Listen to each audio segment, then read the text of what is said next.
Teachers, let's talk about teaching listening. Before we begin, let's warm up in mind and think about how much listening we do. Do you think you listen more than you speak? Do you listen more than you read or write? What do you think?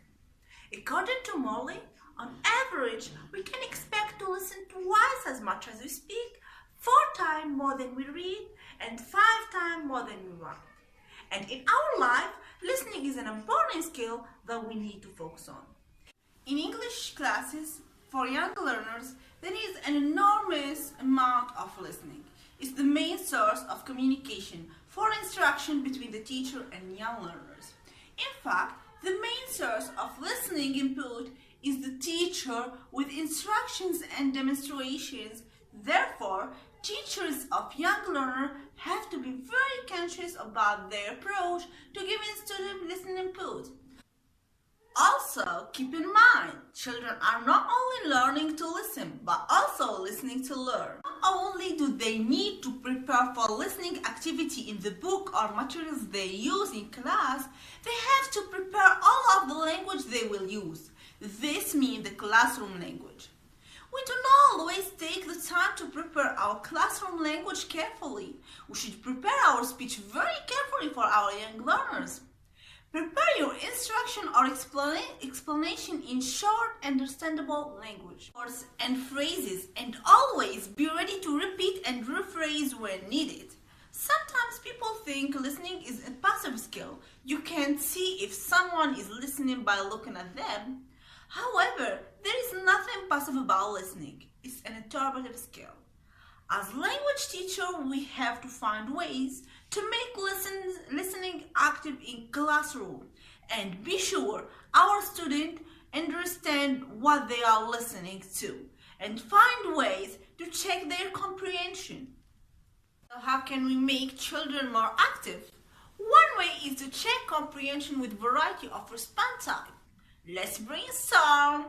Get a piece of paper and write down your ideas. So, what can young learners do to share their comprehension during or after the listening?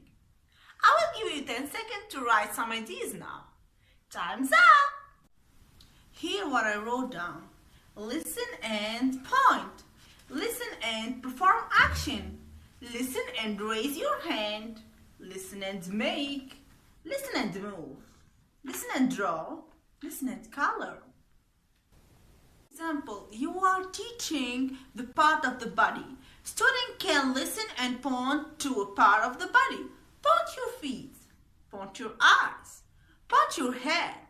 Sometimes you can make it more funny by giving the student a partner and they can point to their partner body parts. Point to your friend's head. Point to your friend's feet. You can also have the student listen and draw crazy things. You can say, draw a small body, draw a big round head, draw 1 big eyes, draw 2 big arms, draw 4 small legs, draw 1 small mouth. Then have the student show you their picture. It's a fun way to make listening active. Remember, always give young learners a listening activity. Every listening activity should give a young learner a purpose for listening and better yet a task to complete.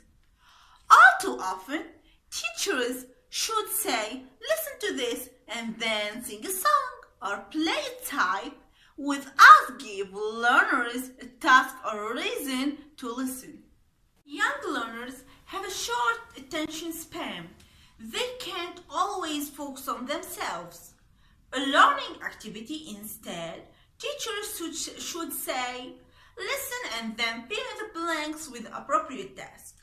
For example, a teacher can ask students to listen, then point to the correct picture with the 3 pictures of different contexts to choose from.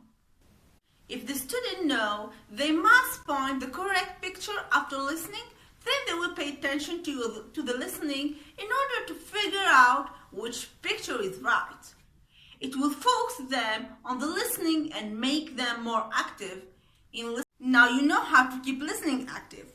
Always give your young learner a task. Remember to tell them to listen and do something to show they understand. Don't forget to prepare your classroom language carefully. Your students are not just learning to listen, they are listening to learn. Goodbye. Have a great day, English teachers.